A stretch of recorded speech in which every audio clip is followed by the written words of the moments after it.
Alhamdulillahirrabbilalamin. Wassalatu wassalamu ala rasulillah. Senang sekali pada hari ini saya sedang bersama dengan Bang siapa Umar ya? Nah. Mas, Assalamualaikum Bang. Waalaikumsalam warahmatullahi. Bang Umar ini seorang mualaf ya berarti ya? Iya. Dulu bersyahadat tahun berapa? 31 Juli 2020. 2020. Berarti ini tahun ketiga ya? Bersyahadat dulu di mana? Di tempat Pondok Mualaf Anaba Center di bawah Suhan Ustadz Nababan. Ustadz Nababan. Nah, Ustadz Nababan yang saya datin bukan? Tidak, karena beliau qadarullah selagi safar dakwah di NTT. Oh gitu. 2020 ya berarti ya. Oke, dari gereja apa? Atau mungkin ada satu institusi gereja di pusatnya di Kota Malang. Oh, pusatnya di Malang. Ya. Terus ada cabang di sini atau gimana? Ya, ada cabang dekat rumah. Di mana? Di daerah Karawang. Oh, Karawang. Ya. Oke. Lu dengar-dengar katanya mantan misionaris. Ya, seperti itu. Misionaris tuh ngapain aja kerjanya? Ya, penginjilan, program kristenisasi. Kristenisasi. Jadi memang tujuan utamanya adalah kristenisasi. Ya. Daerahnya dulu wilayah kerjanya wilayah mana? Jawa Timur. Oh, Jawa Timur malah. Oh, gerejanya malah di daerah mana? Karawang. Wilayah kerjanya Jawa Timur. Ya. Jawa Timur nih karena Malang dekat pusatnya. Karena kebetulan juga kan sekolah teologi juga di sana. Oh, sekolah teologi Iya. ya. Lulusan STT jadi tahun berapa? Lulus Juni 2014. Juni 2014. Oh ya, udah cukup lama ya. STT apa tuh? Di Malang? Iya. Nama juga nggak mau sebut? Iya, ada. Oke, nggak apa-apa. Nanti hujan badai nanti. Hujan badai. Di STT itu ada jurusan apa aja? Lulusannya tetap STH, Sarjana Teologi ya, tapi konsentrasinya ada 3. Pastoral, lalu misi penginjilan, terus yang ketiga PAK. PAK itu pendidikan agama Pendidikan Kristen. agama Kristen. Berarti waktu itu ngambilnya yang Misi penginjilan. Karena itu jadi misionaris. Ya. Jadi kalau misalnya Bang Umar ini udah menyasar satu daerah tertentu gitu, terus apa yang dilakukan dari mulai perencanaannya? Penginjilannya. Jadi penginjilan itu ada 2 tipe. Tipe yang pertama tipe individual, yang kedua ini tipe daerah, tipe wilayah. Kalau misalkan tipe individual itu ada 2 juga, terbagi 2. Ada yang terencana, ada yang nggak terencana. Kalau yang tidak terencana itu, ya misalnya kita lagi makan mie ayam di warung atau di mana, kebetulan ada target nih. Nah, biasanya kita main kode-kodean. Oh. Ya, bahasa kode biasanya ada bahasa kodenya itu biasanya kita sebut orang gurun. Oh. Atau enggak kita sebut orang Ismail, seperti itu. Ismailite gitu ya. Ya, seperti Itu maksudnya dia Mas Umar tuh waktu itu kalau pas lagi yang tidak direncanakan itu beberapa orang gitu ya. Ya, kalau yang tidak direncanakan tuh ya random. Jadi kalau kita mungkin lagi touring atau misalkan lagi berkeliling kuliner atau seperti apa, ada target yang memang kita mau memang tentukan untuk kita targetkan.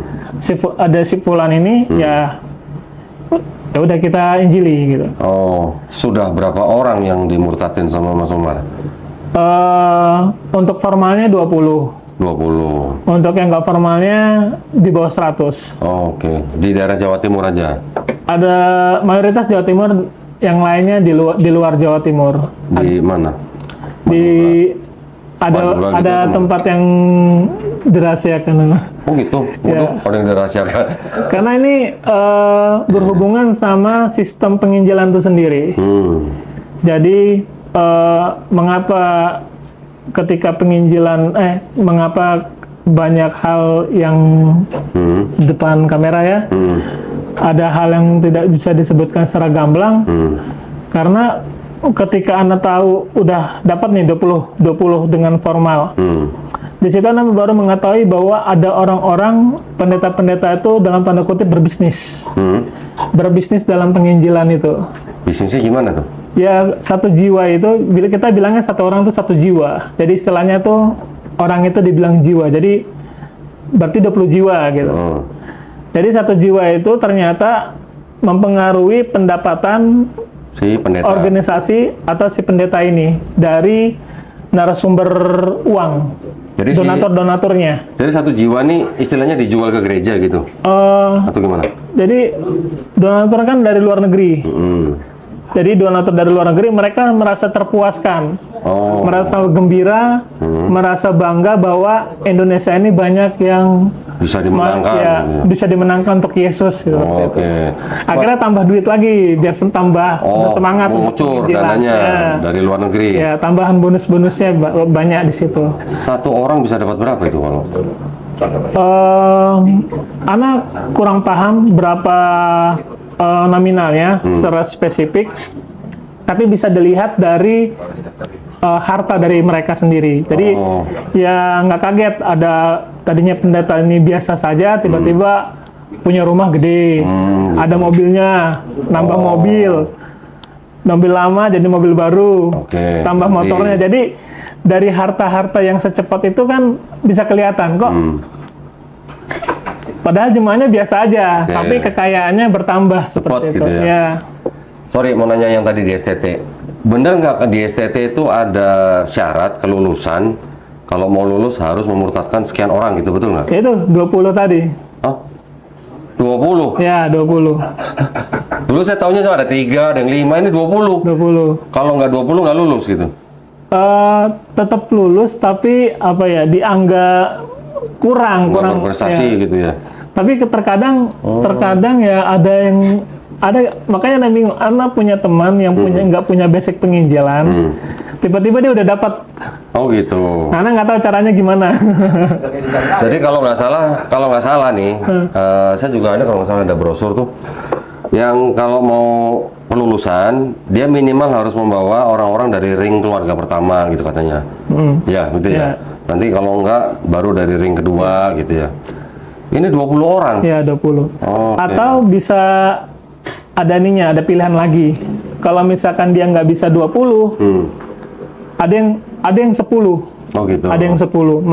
Jadi minimal 10, ada yang maksimal 20. Tapi ada juga pilihan lagi. Kalau misalkan benar-benar nggak bisa,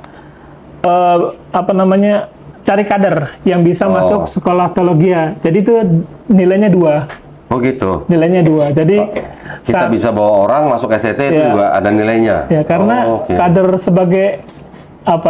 sebagai mahasiswa teologi nilainya 2 kalau misalkan kita dapat orang kan. Dia seperti dapat 2 jiwa gitu, dapat jiwa dalam penginjilan. Ya, jadi dari 2014 sampai berapa tadi 2020? 2009. Enggak, lulusnya 2014. Ya, 2014 sampai 2020 bersahadat. Ya. Itu udah berapa orang yang dimurtadkan atau yang bisa dibawa masuk?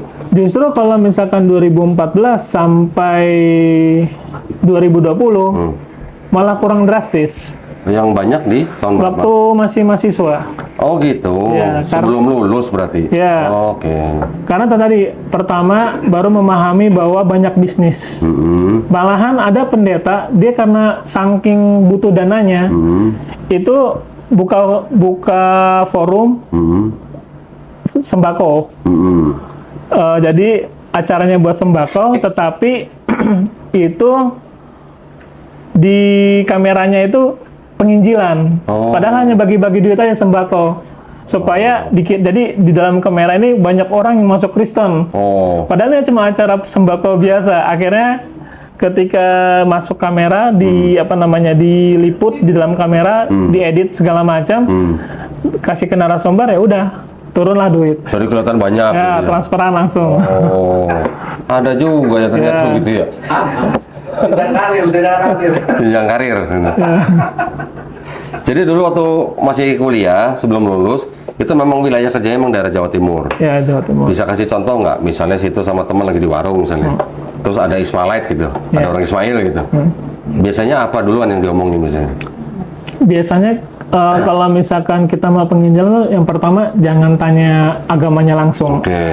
Terus yang kedua jangan pernah bahas Yesus, jadi ganti Isa. Nabi Isa. Ya, karena kalau Yesus kan, karena Terus, kalau Yesus itu terlalu udah benar-benar nih Kristen nih. Tapi kalau Isa kan masih familiar sama Al-Quran. Terus yang ketiga jangan pernah bahas Yahudi. Apalagi bilang pro Yahudi, itu langsung ditolak. Ya. Terus yang ngomongin apa jadi? Jangan juga bahas perang salib. Ya. Nah, Jadi kita biasa tanya, Mas, biasanya ibadahnya di mana?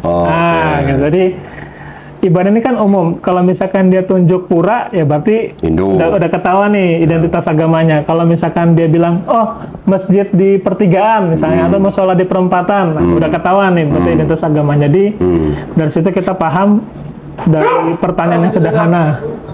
Terus? Itu. Setelah itu pendekatan kalau udah tahu dia beragama apa, Ya. terus masuknya dari apa lagi? Sambil kita ngobrol, kita menunggu waktu azan. Oke. Karena orang Kristennya punya pemahaman bahwa orang Islam ini kan azan itu kan panggilan buat beribadahnya mereka. Jadi kalau mereka meremehkan azan, udah ketahuan kualitas keagamannya mereka seperti apa. Ya. Jadi kecuali kalau sibuk, ya kan. Tapi kan ini lagi di warung nih, nggak sibuk lah. Ya. Tapi kok asik ngobrol, tapi kok dia nggak mau cut ya? Atau kan kalau dia misalkan taat beribadah kan, Mas tunggu dulu Mas azan, nanti saya sambung lagi gitu, baru dia. Nah itu kita agak mundur dikit gitu, agak mundur melangkah nih, berarti agak kuat imannya. Taat gitu berarti ya. Tapi kalau asik ngobrol sampai azan itu habis, sampai ada iqomahnya itu udah ini, berarti dari kita udah tahu nih kualitas imannya ini seperti apa. Nah, baru kita susupin pelan-pelan. Tapi kita lihat dulu, kalau misalkan dia udah mulai menerima apa yang kita katakan, berarti kita langsung aja to the point penginjilan. Tapi kalau misalkan dia masih agak ragu-ragu, ya perkenalan dulu. Nanti setelah selesai, kadang kita minta nomor HP sama alamat rumah. Terus nanti berikutnya disamperin ke rumah? Ya, disamperin. Sampai ke rumah? Ya, samperin. Oke. Pernah pakai ini, Babel ini? Yang KSI? Bagi-bagi ke orang Islam, pernah nggak? Oh, nggak pernah. Oh, bukan ini kali ya? Ya, soalnya saya punya teman, itu nggak tahu dari sekolah Alkitab mana, ketangkep sama Satpol PP. Di daerah? Karena ketahuan bawa Quran, bawa Alkitab, bawa Bible di alun-alun Kota Malang. Terus? Ya nggak tahu tuh. Terus akhirnya Ana diskusi dengan teman-teman. Jadi kalau penginjilan itu, ya kita jangan bawa Bible. Bible itu di otak. Jadi jangan bawa apa yang ada dalam tangan. Nggak usah bawa buletin, nggak usah bawa air air doa-doa itu segala macam. Bible nggak usah. Jadi kita paham punya metode, kita paham punya mangsa, target, terus kita paham apa yang memang harus kita lakukan langkah demi langkah. Kalau misalkan dia menerima, ya udah. Kalau misalkan kita menolak, ya kita mundur. Nah, misalnya nih sudah sampai harus datang ke rumahnya. Iya. Terus biasanya Bang Umar ini kalau ngomong sama target itu yang diomongin dari apa dulu biasanya? Dari Nabi Adam. Oh, Nabi Adam. Jadi ada beberapa banyak metode, tapi salah satunya itu tentang Nabi Adam, yang nanti Nabi Adam dan Adam dan Hawa ini jatuh dalam keadaan dosa. Di Kejadian pasal 3 itu kan nanti dikasih pakaian. Pakaian dari kulit binatang. Pakaian dari kulit binatang itu berarti kan harus ada pertumpahan darah. Nah, ketika ada pertumpahan darah, di situ sebenarnya dosa telah diampuni. Sebenarnya itu adalah gambaran. Nah, itu gambaran Nabi Isa di berapa ratus kemudian tersalib, mati di atas kayu salib untuk darahnya tercurah seperti itu. Jadi seperti korban bakaran versi imamat lah. Ya. Nah, mewakili gitu ya? Ya, mewakili. Atau menggantikan gitu ya? Yesus sebagai anak domba Allah gitu? Ya, seperti itu. Nah, orang yang nggak kritis kan ambil aja tuh. Terbodohi itu. Tapi kalau yang kritis, wah ini akhirnya terjadi diskusi, malah terjadi perdebatan. Pernah anak penginjilan masih junior lah, ikut sama kakak kelas, bilang kan tentang Yesus. Ada yang bilang gini, waduh, aku kok dengar itu pantatku jadi gatal gitu. Terus? Itu karena masih junior kan belum, udah naik hitam tuh, udah marah tuh. Jadi memang target nggak semua target itu langsung menerima. Ada yang menolak, ada yang bertahap. Rata-rata berhasilnya karena apa? Berhasilnya karena kita bisa meyakinkan. Kita bisa meyakinkan, dan memang yang kita incar tuh biasanya ada dua. Jadi orang yang punya semangat Islam tapi bodoh, atau orang yang punya semangat Islam tapi miskin. Oke. Karena kita juga pilih-pilih juga. Ada orang Islam kan beban nih, aib nih, beban. Ada orang dalam agama Islam kan ada yang suka bermaksiat lah, jadi bahan obrolan tetangga, jadi beban masyarakat. Kita juga pilih, wah di Islam aja jadi beban, ngapain kita penginjilan sama orang kayak gini gitu. Masuk Kristen nanti tambah beban lagi di Kristen, ya kan? Jadi kita juga pilih-pilih di dalam memang menargetkan individual tadi, sistem penginjilan individual tadi, supaya yang kita sorot ini adalah dia punya semangat dalam beragama, tapi karena bodoh, dan juga ada yang karena miskin. Jadi yang lebih ditargetkan oleh Bang Umar pada waktu itu tuh yang bodoh atau yang miskin? Dua-duanya. Oh, dua-duanya? Iya, dua-duanya. Oh, ada iming-iming ya? Ada iming-iming? Bantuan? Kalau anak, enggak. Bukan iming-iming Indomie ya. Bukan? Bukan, tapi apa? Supermie? Sama aja, lebih murah. lebih murah. Lebih jatuh. Lebih apa dong? Selain itu apa? Biasanya kita ada beberapa yang bisa di follow up, pekerjaan. Oh, pekerjaan. Karena ada kasus di salah satu di Sidoarjo lah. Itu dia tertarik sama Kristen.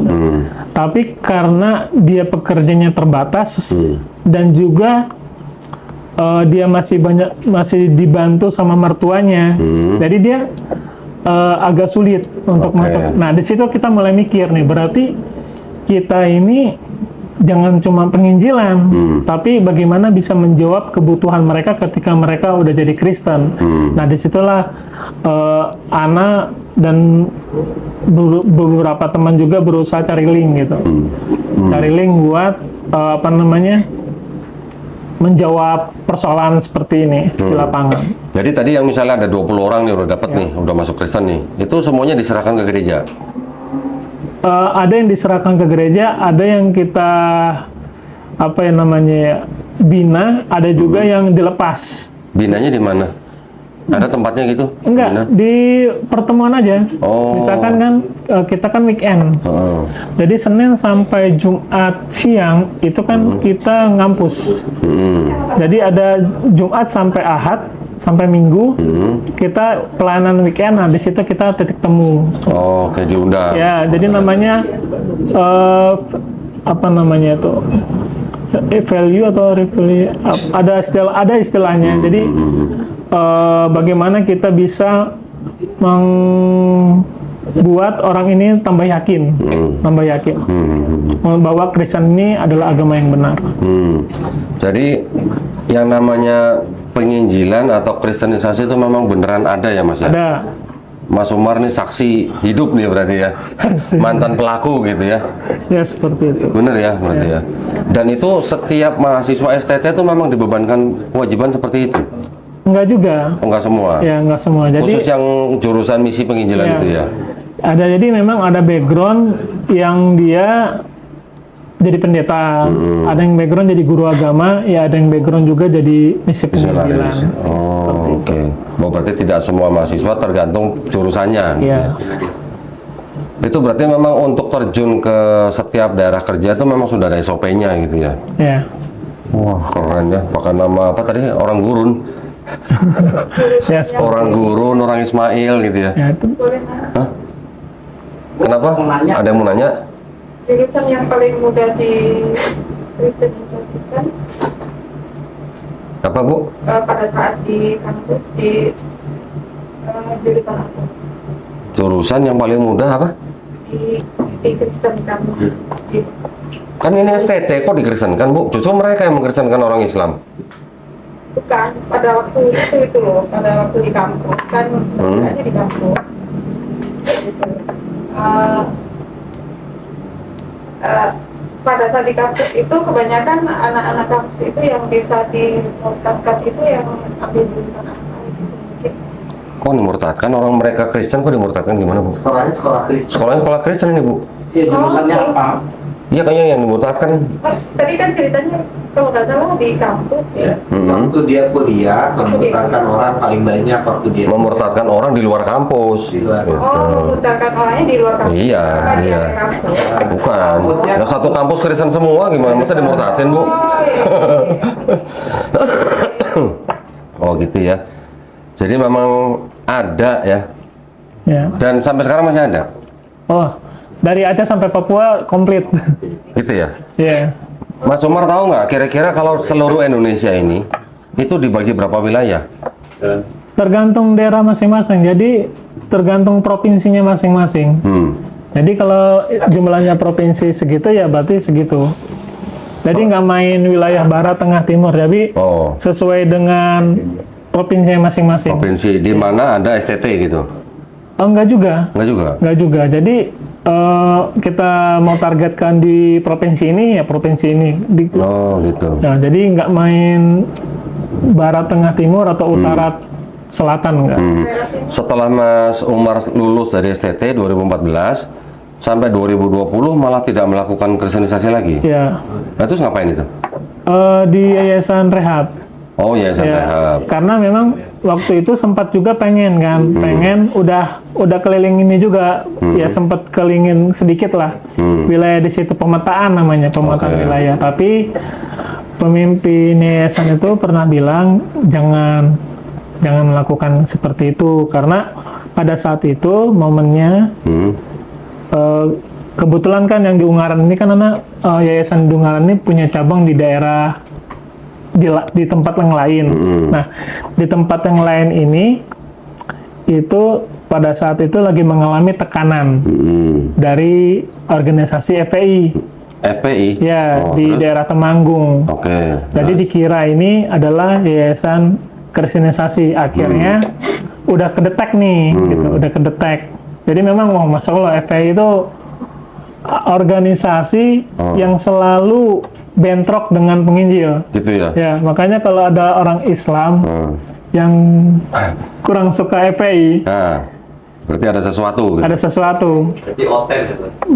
Kalau misalkan dia nggak suka, dia harus menjawab, dia minimal harus memiliki organisasi yang lebih hebat. Karena memang yang sering bentrok dengan penginjil tuh cuma dua, Jemaah Tablik dan FPI Oh, gitu ya? di dalam lapangan. Iya, iya, iya. Makanya sekurang-kurangnya mereka ya mungkin individualnya aja gitu. Tapi secara organisasi mereka sangat bekerja keras untuk mempertahankan ya Islamnya di Indonesia ini. Oke. Masya Allah. Oke. Jadi Ini malah saya baru dengar ini dari mantan misionaris. ya jadi itu yang sering bentrok itu Iya, iya. FPI sama Jemaah Tablik. Oh, Yang gitu. sering bentrok dengan gaungnya, kehebatannya dalam tanda kutip ya, yang Iya, iya. semangat luar biasa para penginjil Nusantara. Oh, Mas, di seluruh Indonesia tuh kira-kira ada berapa misionaris itu? Wah, Kira-kira? banyak nggak kehitung. Jutaan Nggak bisa hitung juga sih, soalnya nggak punya datanya. Jadi Oh, nggak ada tapi data. setiap kecamatan pasti ada. Kecamatan. Ya.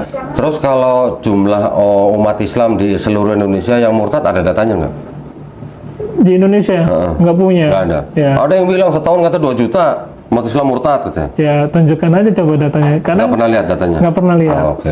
Kalaupun pernah, tapi itu hanya omongan aja kan. Tapi secara data akurat tertulisnya kan, makanya kan juga nggak bilang mengakui, tapi ada.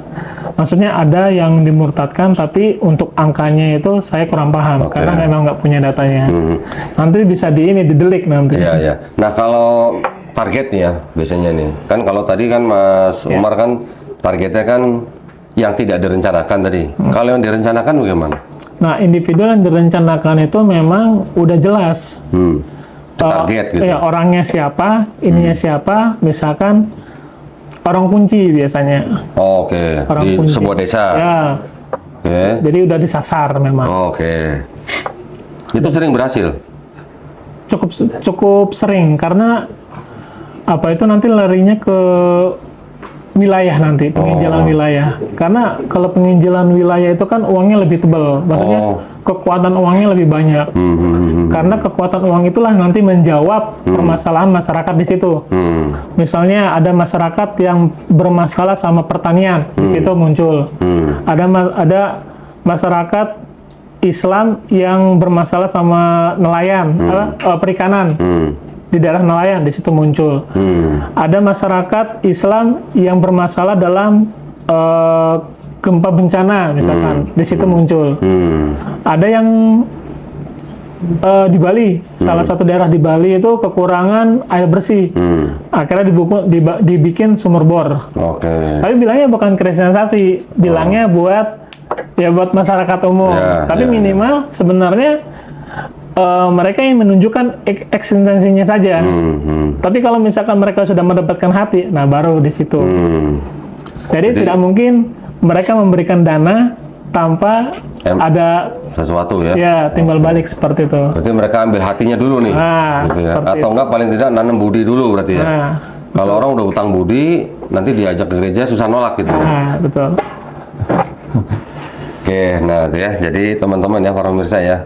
Kalau saya setiap kali ngonten bilang masih ada diakui, tidak diakui kegiatan misionaris atau penginjilan atau kristenisasi, ini buktinya masih ada ya, orangnya masih hidup nih. Alhamdulillah. Alhamdulillah sudah jadi muslim. Sekarang kebongkar kan, gitu kan? Nah, ini bukan berarti kita mau cari musuh ya, bukan. Ya, bukan. Tetapi kegiatan-kegiatan yang seperti Bang Umar lakukan itu kan sebenarnya kan melanggar aturan yang sudah ada dari pemerintah kan sebenarnya kan. Ada yang saya tahu tuh surat keputusan bersama dua menteri, Menteri Dalam Negeri dan Menteri Agama nomor 1 tahun 79 di bab 4 itu dijelaskan. Nah itu tadi salah satunya di Bang Umar kerjakan itu. Nggak boleh door to door, nggak boleh memberikan pamflet, brosur dan segala macam bantuan pangan gitu. Itu yang dulu Bang Umar lakukan berarti kan? Iya. Nggak ada yang laporin gitu. Nggak ada. Nggak ada. Karena masyarakatnya juga nggak tahu ya mungkin ya. Dan juga ya udah berhutang budi. Udah berhutang budi.